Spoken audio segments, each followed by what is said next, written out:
In today's video, I'm going to go through 5 lessons from a 1K buy-in final table and show you the secrets of superstars of the game like Leonard Martin Jacobson and Renan Carlos Bruschi, aka Internett93o. Let's go. Lesson 1. High stakes pros will often raise less than all in if they want to give themselves room to fold should 2 or more players enter the pot behind them, or at least give the illusion that they might fold. Let's take a look at WSOP 2014 main event champion Martin Jacobson showing us how it's done.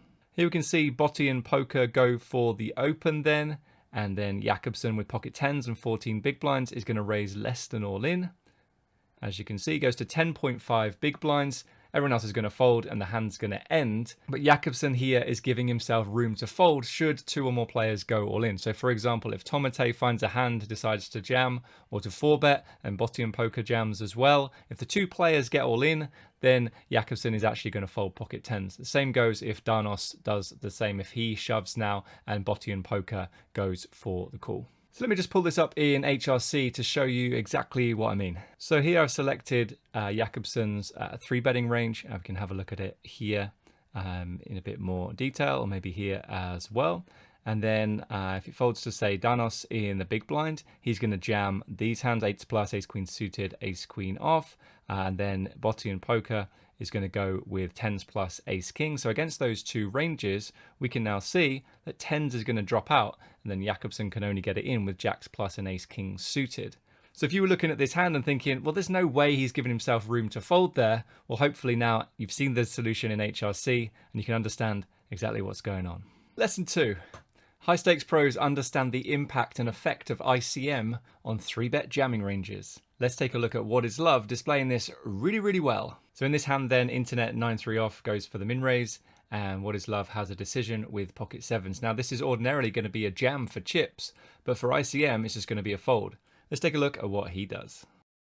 Okay, let's take a look at it in HRC. All right, so to begin with then, let's take a look at the chip EV solution, and you can see that pocket 7s is a fine jam. You can jam all of these other hands as well on the screen right now.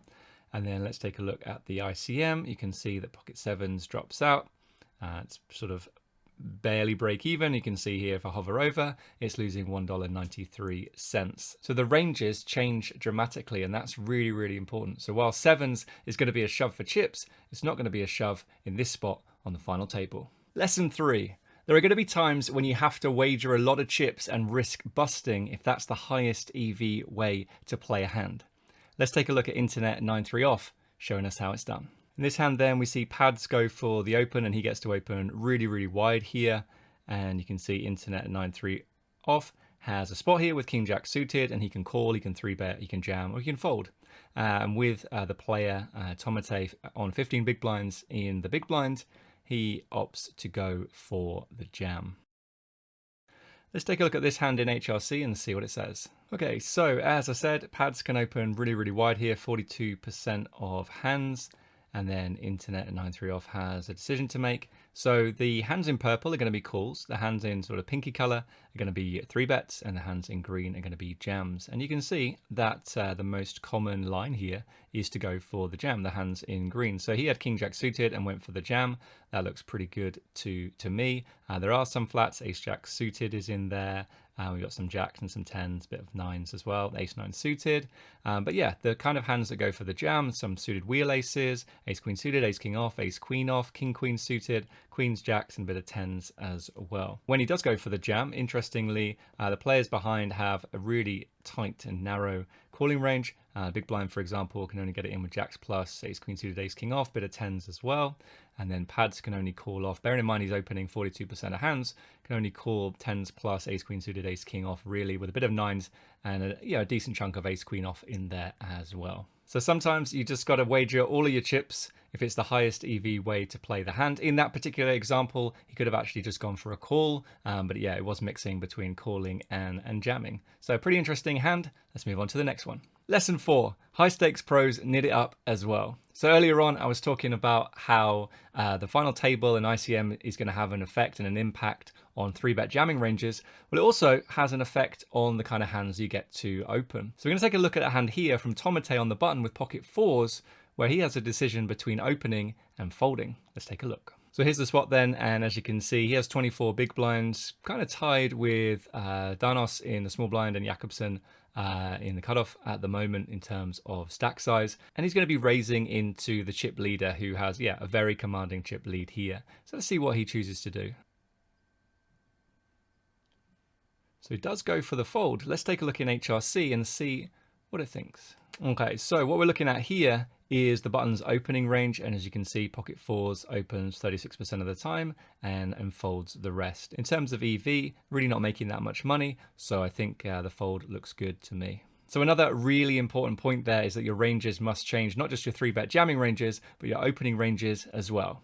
So the final lesson then is that high stakes players, well, they just know their big blind defense ranges. We're going to take a look at a spot 3-handed where pads, faces, and open from the button. Let's take a look at the hand and I'll tell you more about it when we get there. So in this spot then you can see that tomatee goes for the open, pads has a big chip lead here, and so there's only 3 players, so there's only 3 players worth of ante, so that's going to have a knock-on effect on how wide pads can call here. But 7-5 off I think is going to be the bottom of the calling range. Let's see what he chooses to do here. He does go for the call. Let's take a look in HRC and see if it agrees. So the first thing I want to take a look at here is the button's opening range. Normally from the button for chips and with a big blind ante, the button can open, you know, around 50% of hands, maybe a little bit less, maybe a little bit more. But in this particular spot, he's 3rd in chips and he is opening into the big stack, and there's only 3 players worth of antes, so he's going to be opening a tight range to begin with, or a tighter range.